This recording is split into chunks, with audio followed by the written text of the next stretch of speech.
So hi guys, welcome back to my channel and I'm back again with another coding interview problem solution here. And guys, the problem which we are going to discuss is called a contains duplicate problem. It is an easy level problem in LeetCode top interview questions.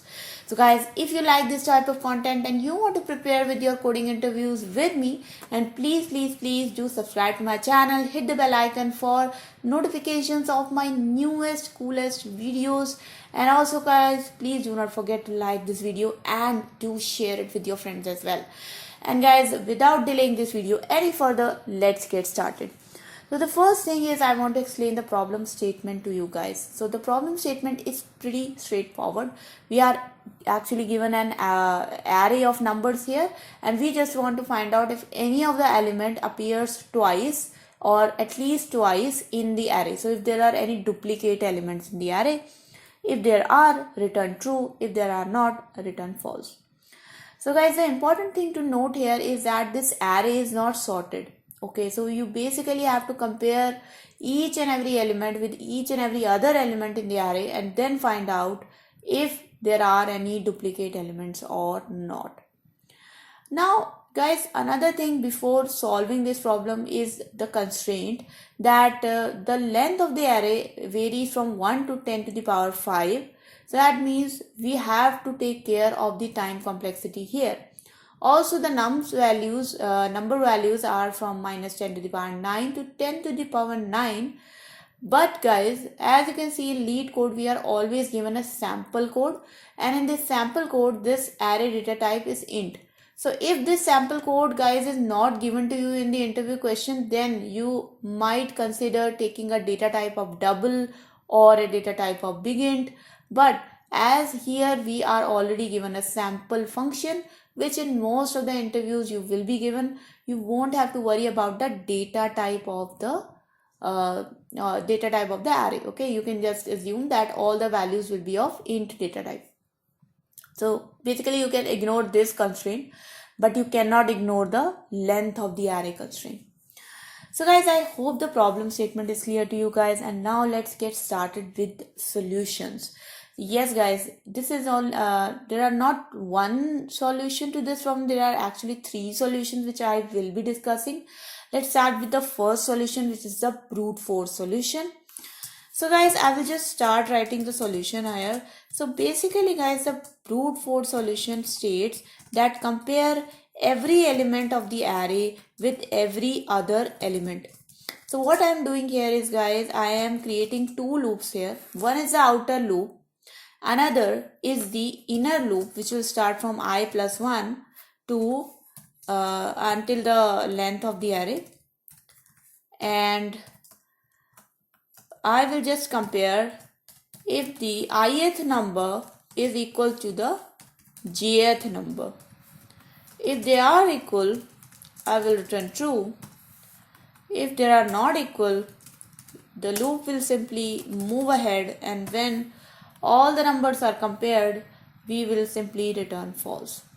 Let me show it to you through the dry run as well. So basically guys, what this code is going to do, it is going to take this first value, compare it with all the other values of the array, all the next values. So if the I is 0 here, it will compare it with I plus 1, which is 2, I plus 2, which is 3, and I plus 3, which is 1. If any of the value comes out to be same as that of the value of so here 1 came out to be equal to 1, then we will return true. But in this case, you can see all the values are unique. So first we will be comparing 1 with 2, 3 and 4.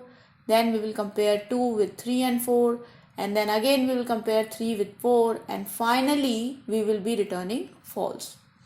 So guys, this is a brute force solution. It will definitely work for you. First of all, let's try to run this code and see if it at least works with the sample cases. And you can see that my input was my sample input was this, and definitely my expected and my exact answer matches. Now guys, let's submit this code and let's see if this passes all the other test cases. And you can see guys that I have got an error here. The time limit is basically exceeded. So definitely this brute force solution works in most of the cases, but it doesn't work when the length of the array is too long. And this is a very important part of all the coding interviews, that you should take into consideration the time complexity. So now guys, to solve this issue of time complexity, let me move forward to the next solution. And the next solution guys is the sorted array solution. So what we will do guys is we will be using a library here of Java which is called as arrays, and just pass here this nums array, and this basically will sort the number array. And the sorting algorithm usually takes order of n log n time complexity, so it basically is the most optimized algorithm. Now guys, once your array is sorted, then you can simply compare the adjacent elements with each other, because now your array is sorted. So if there are any same or duplicate elements, they will be right next to each other. So let me take I is equals to 0 to I less than num sort length and length, and then simply check if nums I is equals to nums of I plus 1. In that case, return true, otherwise return false. There is only one mistake here guys, that whenever you are running a loop and you are comparing the adjacent elements, the loop should be run only from 0 to less than numbers length minus 1, because when you will reach the last element of the array, there will be no I plus 1th element to compare with. So that's why I have decreased the loop length here. And let's run this code guys and see if this works. And you can see that it works, and let's submit it. And let's see if this solution will be accepted or not. And definitely guys, you can see that my submission result is accepted. So this is one more way guys. Obviously the time complexity will be order of n log n, because the sorting algorithm takes order of n log n, and then your for loop takes order of n for all the iterations. But there is one more solution guys, which is good for this type of problem, especially duplicate finding problem, and that is called as the hash set solution. So guys, if you know about hash set, the property of set is that it cannot have a duplicate element. So all you have to do is you have to just create a hash set equals to new hash set, and pass the entire array into it. Okay, so let's just loop through this array. I equals to 0 to I less than nums dot length I plus plus, and just simply add all the elements of the array inside this set. So set dot add nums of I. So guys, once all the elements are added into this set, all you have to do is compare the length or the size of this set with the length of the array. So all you have to check if the set dot size is less than nums dot length, because if the array size and the set size are definitely different, in that case there must be a duplicate element inside the array, and which is definitely not in the set, because set only contains unique elements. So by returning this condition, you will get true if both the sizes are same, that means there were only unique elements. You will get false if both the sizes are same, and that means there were only unique elements. And you will get true if there were any duplicate elements inside the array.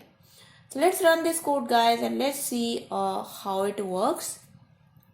And you can see guys that it definitely works with the sample question, and it works with our submission result as well. The only issue here guys is that it will take an order of n extra memory, because using a new data structure, definitely increases the memory consumption of your algorithm. But guys, if you try these solutions, all of them will definitely work for you, and you can try all of these solutions in your coding question, and most of the duplicate question definitely can be solved by the use of hash stats. So hash stats are definitely a really important data structure. So guys, I hope you liked this video, you learned something from it, and you are able to code much better right now. If you have any questions, please put them in the comment section below. I will definitely address them. And thank you so much for watching, everyone. Please do not forget to subscribe to the channel, hit the bell icon for further notifications. Also do like this video and share this video with your friends as well. And until next time, bye bye.